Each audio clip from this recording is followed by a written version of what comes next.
So on to the spending. You've got NDIS, you've got the interest payments, you've got health, you've got defence, you've got indexation, hikes on welfare. So that's called unavoidable spending. Do you take any issue with that?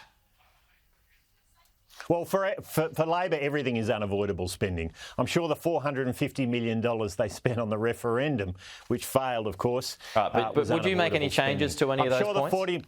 Well, I'm going through them with you now. Okay. I mean, I'm sure the Treasurer would say a $40 million spin unit in his department is unavoidable spending. I'm sure they would say grants to the CFMEU is unavoidable spending. I'm sure funding activists to shut down the most important projects in Australia is unavoidable spending. You see, this is the point, Pete.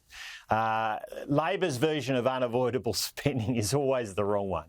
Now, we've reached out to Labor on some of those big ticket items you mentioned, like the NDIS and aged care in particular, and said we want to work with you on a bipartisan basis. Where we've been able to, we've been doing that in good faith, but frankly, there's been mixed engagement from the government on that. I mean, to be honest with you, what they really want to do here, Pete, is they want to bring down a big spending election budget.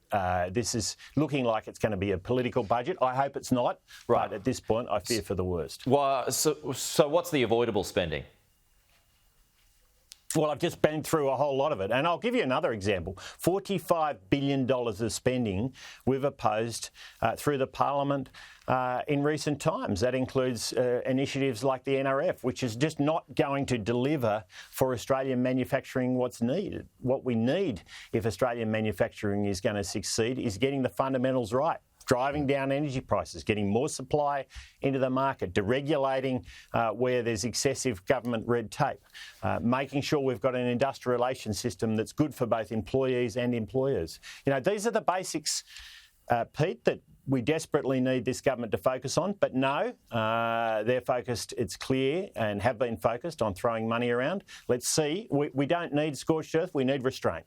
And sensible restraint is what is needed in this budget if we're going to tame inflation and restore Australian standard of living, because people are poorer under Labor. Angus Taylor, the Shadow Treasurer, thank you so much. As always, we'll talk to you again soon.